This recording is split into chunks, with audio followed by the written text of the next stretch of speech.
मित्रांनो, श्री स्वामी समर्थ. आज मी तुम्हाला मकर संक्रांतीबद्दल काही माहिती सांगणार आहे. ती तुम्ही ऐका आणि व्हिडिओला लाईक करा, शेअर करा, सबस्क्राईब करा.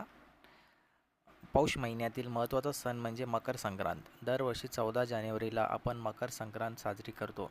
आपल्याकडे 3 दिवस हा सण साजरा करतात. 13 तारखेला भोगी, 14 तारखेला संक्रांत आणि 15 तारखेला किंक्रांत असे याला म्हटले जाते. संक्रांत म्हणजे संक्रमण, ओलांडून जाणे किंवा पुढे जाणे असा त्याचा अर्थ घेतला जातो. मकर संक्रांतीचं महत्त्व काय आहे ते जाणून घेण्यासाठी थोडा हा लेख आहे छोटासा, तुम्ही ते ऐकून घ्या. मकर संक्रांत कथा. मकर संक्रांतीबद्दल अनेक कथा सांगितल्या जातात. मकर संक्रांतीच्या दिवशी संक्रांती देवीने संकासूर नावाच्या राक्षसाचा वध केला आणि सर्व लोकांना सुखी केले. त्या दिवशी सूर्य मकर राशीत होता, म्हणून त्या दिवसाला मकर संक्रांती असे नाव पडले. दुसरी एक कथा अशी आहे की मकर संक्रांतीच्या दिवशी भगवान विष्णूंनी राक्षसाचा वध करून त्यांची मस्तक मंदार पर्वतात पुरले. राक्षसाचा वध केल्यामुळे वाईट आणि नकारात्मकता दूर झाली. म्हणूनच आपण मकर संक्रांतीच्या दिवशी तिळगुळ घ्या, गोड गोड बोला असे म्हणतो. एकमेकांमधील नकारात्मकता दूर करण्याचा प्रयत्न करण्यासाठी हा दिवस योग्य आहे. मकर संक्रांतीच्या पौराणिक कथानुसार भगवान सूर्यदेव धनु राशी सोडून मकर राशीत प्रवेश करतात. मकर राशीचा स्वामी शनिदेव आहे, म्हणूनच मकर राशीत प्रवेश केल्यावर सूर्यदेव आपल्या पुत्राला भेटायला जातात असे म्हटले जाते. मकर संक्रांतीला गंगा, गोदावरी, प्रयाग आदी पवित्र नदीत स्नान करण्याला विशेष महत्त्व आहे.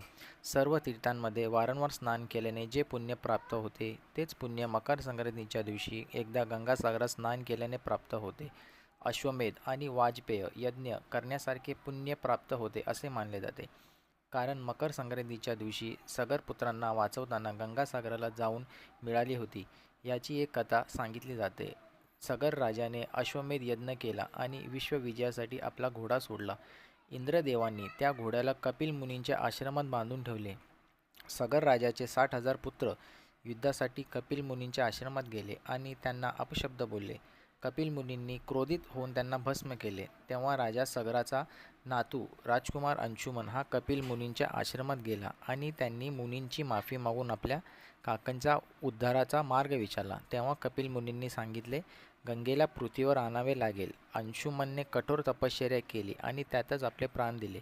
आपल्या आजोबांचे तप भगीरथ पुढे घेऊन गेला. हा भगीरथ राजा दिलीपचा मुलगा आणि अंशुमनचा नातू होता. भगीरथाच्या तपाने गंगा प्रसन्न होऊन पृथ्वीवर आली आणि तिच्या प्रचंड प्रवाहाने पृथ्वीवर हाहाकार माजवला. तेव्हा भगीरथाने भगवान शंभो शंकराची तपश्चर्या केली, जेणेकरून महादेवांच्या जटेतून गंगेचे पाणी पृथ्वीवर प्रवाहित होईल. महादेवाने भगीरथाच्या कठोर तपश्चर्येवर प्रसन्न होऊन त्याला इच्छित वरदान दिले. यानंतर गंगा महादेवाच्या केसात लीन होऊन पृथ्वीवर वाहत गेली. भगीरथाने गंगेला मार्ग दाखवला आणि गंगा कपिल मुनींच्या आश्रमात गेली. तेथे त्याचे पूर्वज मोक्षाची वाट पाहत होते. भगीरथीच्या पूर्वजांना गंगेच्या पवित्र पाण्याने वाचवले. त्यानंतर गंगा समुद्रात मिसळून गेली. ज्या दिवशी गंगा कपिल मुनींच्या आश्रमात पोचली तो दिवस मकर संक्रांतीचा दिवस होता. म्हणूनच मकर संक्रांतीच्या दिवशी गंगेत स्नान केले जाते. काळा पोशाख का परिधान करावा त्याच्याबद्दल थोडी माहिती आहे. मकर संक्रांतीपासून दिनमान वाढवायला सुरुवात होते. काळोख्या मोठ्या रात्रीला काळ्या रंगाची वस्त्रे नेसून निरोप दिला जातो. म्हणूनच संक्रांती दिवशी काळे कपडे घातले जातात असे म्हणतात. जानेवारी महिना म्हणजे थंडीचे दिवस. त्यात काळा रंग उष्णता शोषून घेतो. थंडीच्या दिवसात शरीर उबदार राहावे म्हणून मकर संक्रांतीला काळ्या रंगाचे कपडे घालण्याची पद्धत रूढ झाली आहे. काहीजण म्हणतात काळा हा नकारात्मकतेचा रंग आहे, तो सहसा शुभ कार्यात घातला जात नाही. पण संक्रांतीमध्ये आवर्जून काळा पेहराव घातला जातो. त्यावर हलव्याचे दागिने घातले जातात.